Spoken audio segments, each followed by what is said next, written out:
वो कहते हैं ना कि अपने घर की खिड़कियां दरवाजे बंद कर लेने से, अपने घर के अंदर की लाइटें बंद कर लेने से, पर्दे गिरा लेने से घर के अंदर अंधेरा तो हो सकता है, पर इसका ये मतलब तो नहीं कि बाहर उजाला नहीं हुआ, बाहर दिन नहीं हुआ, बाहर सुबह नहीं हुई। राम राम है आप सबको। मैं आज आप सबको अपनी बात बताती हूँ।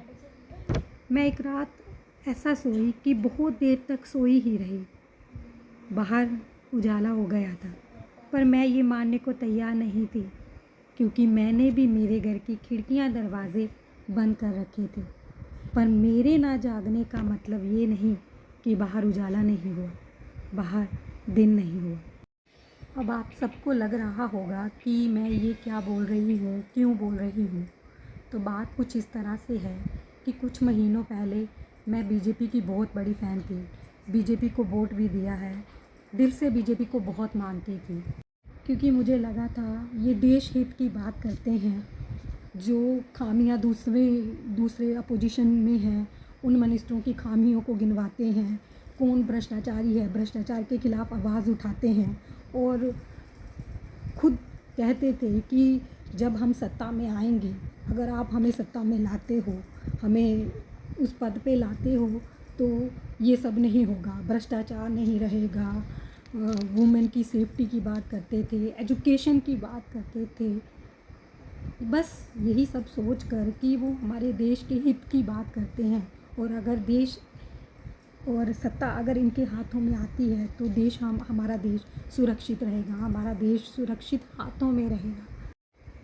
पर अब समझ आ रहा है कि अपोजिशन वाले बीजेपी को वॉशिंग मशीन क्यों कहते हैं, क्योंकि जिन मिनिस्टरों के खिलाफ़, जिन अपोजिशन के मिनिस्टरों के खिलाफ़ इन्होंने आवाज़ उठाई, जिनको ये खुद भ्रष्टाचारी कहते थे, करप्टेड कहते थे, उन्हीं मिनिस्टरों को इन्होंने बीजेपी में शामिल कर लिया। अगर आप करप्शन के खिलाफ़, भ्रष्टाचार के खिलाफ़ आवाज़ उठाते थे तो आपने ये क्यों होने दिया? आपने अपनी पार्टी में इनको शामिल क्यों किया? क्योंकि आप जानते थे कि ये भ्रष्टाचारी हैं, आपने खुद बोला था कि ये भ्रष्टाचारी हैं, ये करप्टेड हैं, फिर आपने अपनी पार्टी में इन्हें शामिल क्यों होने दिया? और जैसे ही ये आपकी पार्टी में शामिल होते हैं, इन पर लगे आरोप जो आपने खुद लगाए थे वो साफ हो जाते हैं। इसीलिए शायद अपोजिशन बीजेपी को, भाजपा को वॉशिंग मशीन कहता है, क्योंकि जैसे वॉशिंग मशीन गंदे कपड़ों की मैल निकाल कर उन्हें साफ़ कर देती है, वैसे ही भाजपा में आने के बाद जो भ्रष्टाचारी हैं, जो करप्टेड मिनिस्टर हैं, उनके सारे पाप धुल जाते हैं, क्योंकि वो भाजपा में आ गए। आपने क्यों अशोक चौहान को, जिस पे हाउसिंग घोटाले का आरोप लगा था, उसको बीजेपी में शामिल होने दिया?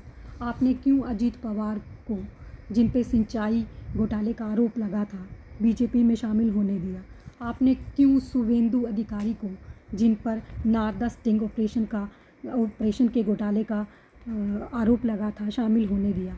आपने क्यों प्रफुल्ल पटेल को, जिन पर विमान घोटाले का आरोप लगा था, उसको बीजेपी में शामिल होने दिया?